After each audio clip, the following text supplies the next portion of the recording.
যোৱা 15 মাৰ্চত অসমৰ বিভিন্ন প্ৰান্তৰ লগতে ৰঙৰ উৎসৱ ফাকুৱা বা হোলী তেজপুৰতো পৰম্পৰাগতভাৱে পালন কৰা হয়। উল্লেখনীয় যে উক্ত দিনাই এটা বিশেষ সংগঠনে জিলা প্ৰশাসনৰ অনুমতি লৈ তেজপুৰৰ কলেজিয়েট উচ্চ মাধ্যমিক বিদ্যালয়ৰ খেলপথাৰত ৰাজহুৱাভাৱে হোলী উৎসৱ পালন কৰে।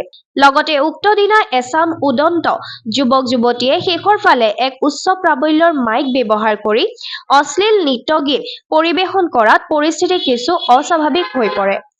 এচাম সচেতন লোকে এই হোলী উৎসৱৰ অনুষ্ঠান দেখি গভীৰ আশ্চৰ্য প্ৰকাশ কৰে আৰু ভৱিষ্যতে তেজপুৰত এনেধৰণৰ পৰিৱেশ পবিত্ৰ হোলী উৎসৱ পালনৰ নামত যাতে পুনৰাবৃত্তি নহয় তাৰ বাবে কঠোৰ পদক্ষেপ লোৱাৰো আহ্বান জনায়।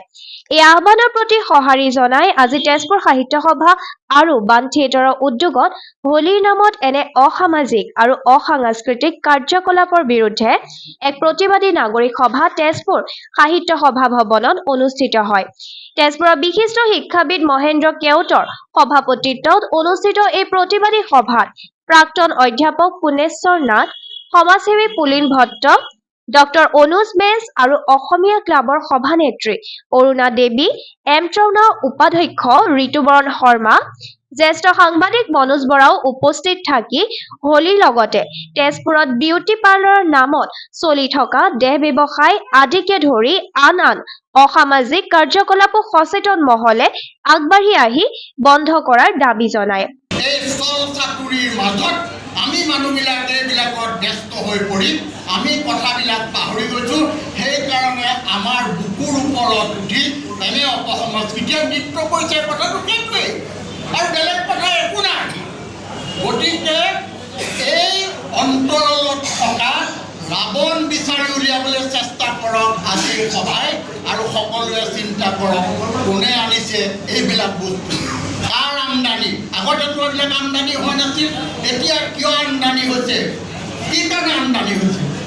আমি কিছুমান পূজা পাৰ্বণৰ নামত এনেকুৱা এটা উশৃংখল বাতাবৰণ দেখিছোঁ, মানে ভাবিলে আচৰিত লাগে।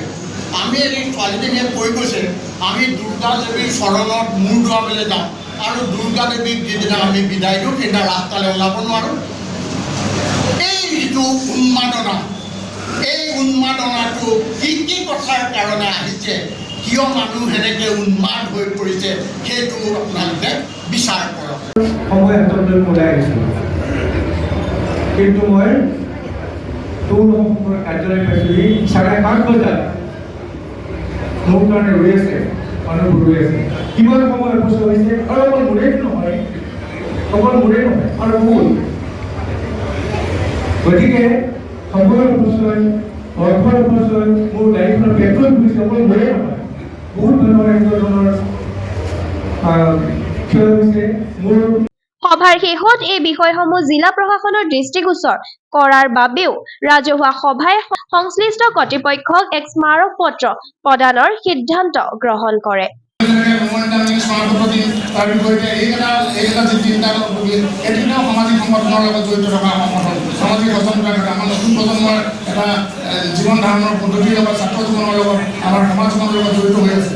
আৰু আমি অতি লজ্জাবোধ কৰিছোঁ নিজে নিউজটো লিখি এনেকুৱা এটা কাণ্ড, যিটো প্ৰতিষ্ঠানত আমি আচলতে বেলেগ বেলেগ কথা ভাবোঁ, সেই প্ৰতিষ্ঠানত যদি এনেকুৱা হয়, ইতিমধ্যে 4খন কাৰ্যসূচী চলি আছে। গতিকে মই আৰু বিশেষ নকয় তেনেকৈ গ'লোঁ আৰু বিশেষ ক'ব লগা আছে আৰু এইখিনি কোৱাৰ বাবে মই যদি কিবা মাত জনাইছোঁ, ধন্যবাদ জনাইছোঁ। আৰু এই বিষয়টো প্ৰস্তাৱ লৈ মানে উচ্চতম উদ্যোগে আমাৰ ৰাজনৈতিক এটা সজাগতা আৰু সচেতনতাৰ আপোনালোকে মনোভাৱ তৈয়াৰ কৰিব লাগে। ধন্যবাদ। নিউজ চেনেলত দেখিছোঁৱেই যে পিছদিনাৰ যি পৰিৱেশ তাতে যিবোৰ মাদক দ্ৰব্যৰ বটল পোৱা গৈছিল বা অন্যান্য যিবোৰ সামগ্ৰী পোৱা গৈছিল সেইবোৰ দেখি মোৰো লাজ লাগিছে। কাৰণ মই ওচৰত থাকিলে মানে অলপদিন মোৰ খাবলৈ লাগিব। এনেকুৱা শব্দ মানে ফাকুৱাৰ নামত কেৱল এই বলিউড বা হিন্দী গানসমূহতে নৃত্য প্ৰদৰ্শন কৰিলে হয়তো ফাকুৱা উৎসৱ উদযাপন কৰাটো নহয়। ফাকুৱা উৎসৱ যি হিন্দু ধৰ্মৰ যি মূল উৎসৱ, আমি আমাৰ পৰিয়ালৰ লগত বা ওচৰ চুবুৰীয়াৰ লগত যেনেকৈ উদযাপন কৰিব লাগে, তাৰ পৰিৱৰ্তে সকলোৱে মানে নৃত্য পৰিৱেশন কৰিবলৈহে আচলতে গৈছে।